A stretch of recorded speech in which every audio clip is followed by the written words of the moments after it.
సంవత్సరాల తరబడి ఎన్ని మందులు వాడినా మీ మోకాల నొప్పులు తగ్గట్లేదా? ప్రాణ పెయిన్ క్లినిక్ లో అత్యాధునిక చికిత్స. ఆలగడ్డలో సంచలనం రేపిన టీడీపీ మహిళా నేత శ్రీదేవి హత్య కేసును ఛేదించినట్లుగా పోలీసులు ప్రకటించారు. చనిపోయిన మహిళ ఆలగడ్డ ఎమ్మెల్యే టీడీపీ నేత భూమా అఖిలప్రియ సన్నిహితురాలు. ఆమె హత్యతో ఆలగడ్డ ఉలిక్కి పడింది. జూన్ 25న టీడీపీ నేత భాస్కర్ రెడ్డి ఆయన భార్య శ్రీదేవి కళ్లలో కారం చల్లి కొంతమంది దాడి చేశారు. ఈ ఘటనలో శ్రీదేవి చనిపోగా తీవ్ర గాయాలైన భాస్కర్ రెడ్డి ఆసుపత్రిలో చేరారు. ఆ ఘటనతో ఆలగడ్డలో హైటెన్షన్ వాతావరణం ఏర్పడింది. శ్రీదేవి చనిపోయిన విషయం తెలుసుకున్న ఎమ్మెల్యే భూమా అఖిలప్రియ హుటాహుటిన ప్రభుత్వ ఆసుపత్రి వద్దకు చేరుకుని ఘటన వివరాలను అడిగి తెలుసుకున్నారు. దాడి చేసిన వారిని గుర్తించి కఠినంగా శిక్షించాలని పోలీసులను కోరారు.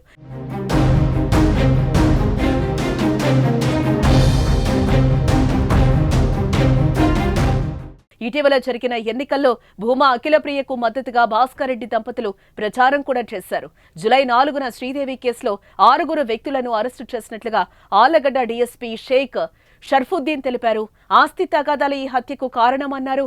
ఈ కేసులో అట్ల వేణుగోపాల్ రెడ్డి, ఆయన భార్య శిరీష, రాకేష్, దేవేంద్ర కుమార్, శేఖర్ సింగ్, నరేష్ అని 6 వ్యక్తులను అరెస్టు చేసినట్లుగా తెలిపారు. 2 బైకులను హత్యకు ఉపయోగించిన ఆయుధాలను కూడా స్వాధీనం చేసుకున్నట్లుగా డీఎస్పీ తెలిపారు.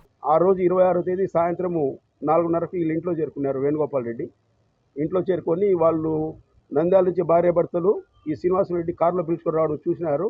ఇంట్లోకి పోయేటప్పుడు గేట్ దగ్గర దాటినారు, లేదు లోపలికి ఇంటి లోపలికి వీళ్ళు ముద్దాయిలు కూడా అందరూ రాడ్లు కట్టెలు పట్టుకొని వాళ్ళ మీద దాడి చేసి విచక్షణారహితంగా కొట్టినారు. ఈ అఫెన్స్లో వీళ్ళు 6 మంది మాత్రమే. డైరెక్ట్ సాక్షులు చూసిన దాని ప్రకారము మాకు కెమెరాలు, సీసీ కెమెరాలు అవైలబుల్కి సీసీ కెమెరాలు పరిశీలించిన దాన్ని బట్టిగా ఫిజికల్గా 6 మంది మాత్రమే వీళ్ళ పాత్ర ఉంది. మిగతా వాళ్ళ పాత్ర వెరిఫై చేస్తాము.